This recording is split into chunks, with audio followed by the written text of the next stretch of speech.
Good morning. So last night I was, catching up on the news, and I was reading something regarding the budget that was tabled by the provincial government, and to say that I was raging is perhaps a bit of an understatement. Because you see, there's a chunk of the budget that has been allotted to the upkeep and the repairs that need to be done to many school buildings in the province that are in various states of disrepair.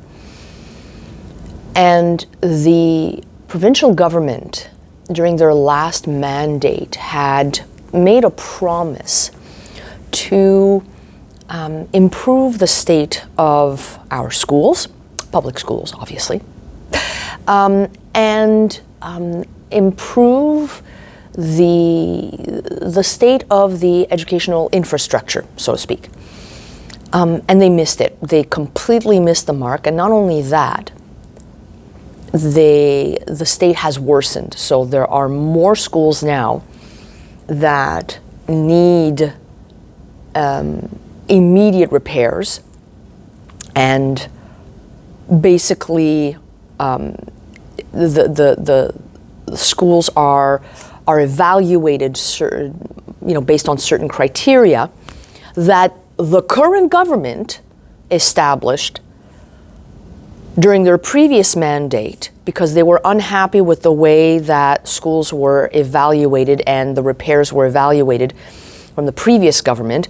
So they wanted to improve this, and they had more strict criteria, and schools had to answer these criteria, and there was no way to modify this criteria, and that's how the evaluation was going to be done, and repairs were going to be done based on the criteria that the current government established. Well, their current criteria, the criteria that they established, basically has demonstrated that schools are in a worse state. So what does the leader of the current government basically declare? Not only that the service centers are doing this wrong, and they are modifying the criteria, and they are adding more requests so they can get more money, and that the leadership within these service centers is horrible, and the ministry needs to appoint the directors of the service centers, and the service centers are a horrible idea. The service centers was an idea of the current government during their last mandate. They put them in place. Not only that, the current leader is questioning whether or not that number, the 60% or 61% of schools that are in disrepair, is actually real.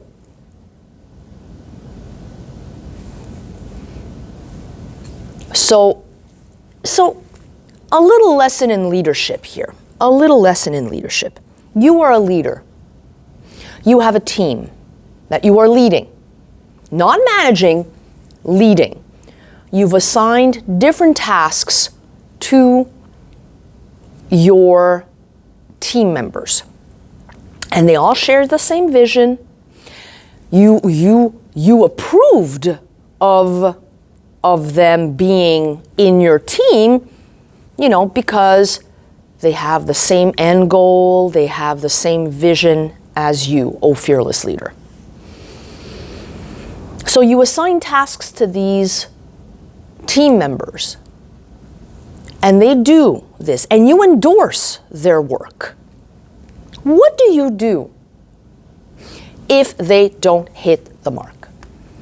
What do you do if the job was done, in your opinion, poorly, Do you publicly blast them?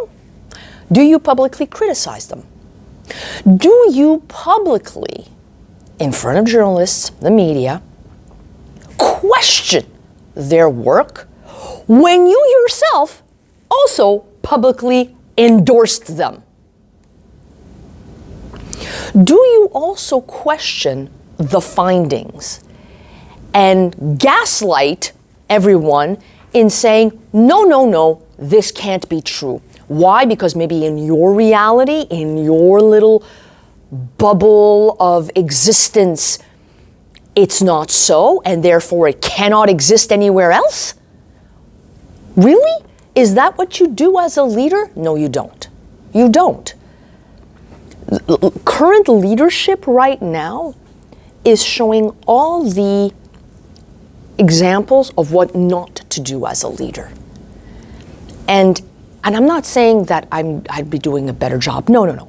I have zero interest in running a government. Zero interest. I would rather maybe perhaps lead a smaller team. You have to do your mea culpa, all right? As a leader, if you endorsed the work, if you approved the work, if you publicly encouraged the work, you cannot then go and declare, yeah, that was horrible. That's horrible, and oh no, no, no, no, these results cannot be true. Like, you can personally believe that, but you cannot publicly state it like that. You're not only ruining your own credibility as a leader, you are also undermining the efforts of the people that you are supporting.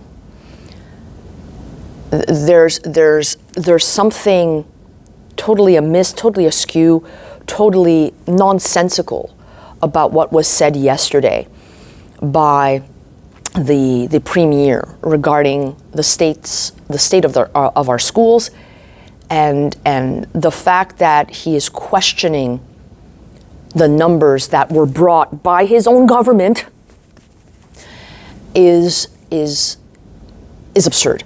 The fact that he's questioning, and once again, maybe in your school, maybe you are lucky to be in a school where things are working, there's no mold, there's no asbestos, there's no lack of adequate plumbing. You know, there are buildings on the island of Montreal and outside the island of Montreal that were built in the 1930s and 40s, and these buildings are housing schools. And there's very little upkeep. Or if there is, it's basically patchwork, putting Band-Aids on maybe bigger problems. And this has been a known fact for years. But apparently it's all in our head. Apparently, no. It's not real. It's not real. I mean, yes, I use the word gaslighting.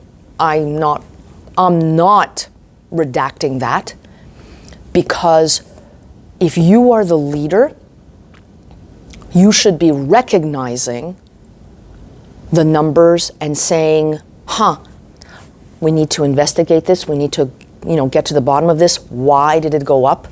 And not downplay or criticize or ignore them. So yeah. So if he was trying to gain points, gain brownie points with people in the educational field, he wasn't yesterday. He was not. He did not win any points. He did not win any favors. And if anything, my perception of him has not changed. And I would like to say gotten even worse. Because where perhaps I thought, okay, I may not agree with his policies, with his ideologies, but I can respect him as, the role of a leader. I now even, I don't respect him as a leader. It's horrible. On that note, folks, I hope you have a great day.